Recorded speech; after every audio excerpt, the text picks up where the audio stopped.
morning, people of Wadebridge and Bodmin. This is Scott here at Kernow Physio, and this morning we're going to talk about hamstring tendinopathy, or more specifically, the long head.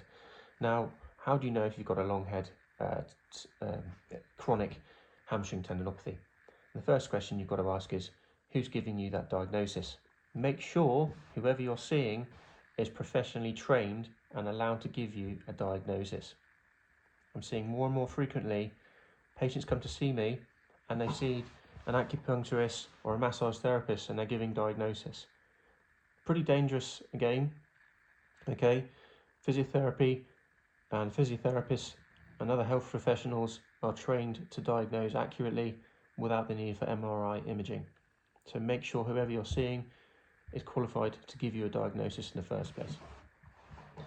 Secondly, hamstring tendinopathy is mainly to do with the environment that you're working in and operating in and why it's become chronic. Quite often my patients I see, the reason behind a hamstring tendinopathy is because they've increased training load, or there's an instability, or there's an environmental factor involved. For example, a patient of mine recently came to see me, previously diagnosed with a hamstring tendinopathy, and they went straight into doing Romanian deadlifts. Now, Romanian deadlifts are far too advanced for a hamstring tendinopathy. That's the end product. That should be the last sort of exercises on the physiotherapist's mind. Now, the reason why hamstring tendinopathy takes so long to recover is because quite often the environmental factors haven't been identified and the rehab has not been specific for that tendon. Now, we know from evidence-based practice the two main factors here are environment and the type of rehab you're doing.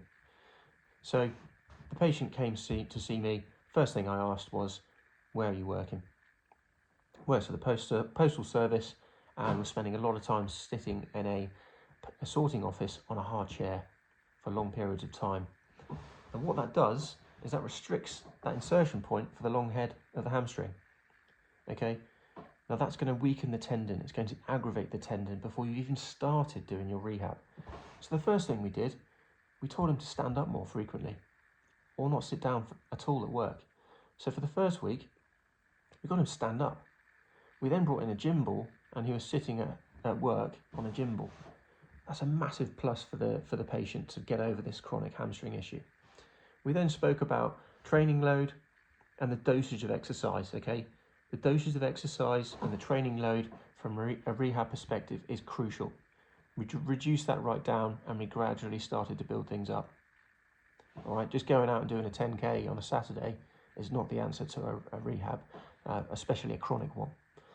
Now again, according to evidence-based practice, the hamstring itself and the insertion point, if you want to rehab it, the early phases of rehab have to be done in hip neutral or hip extension.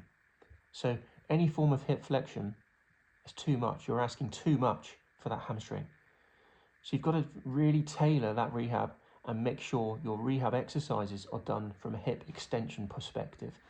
That will lead to long-term benefits and improvement. And the final piece of the puzzle is a lot of patients will come and see me and go, Scott, can you just shockwave it? And I would say to them, no, we're not going to shockwave it. Yes, it's a good treatment modality, but we need to rehab it first.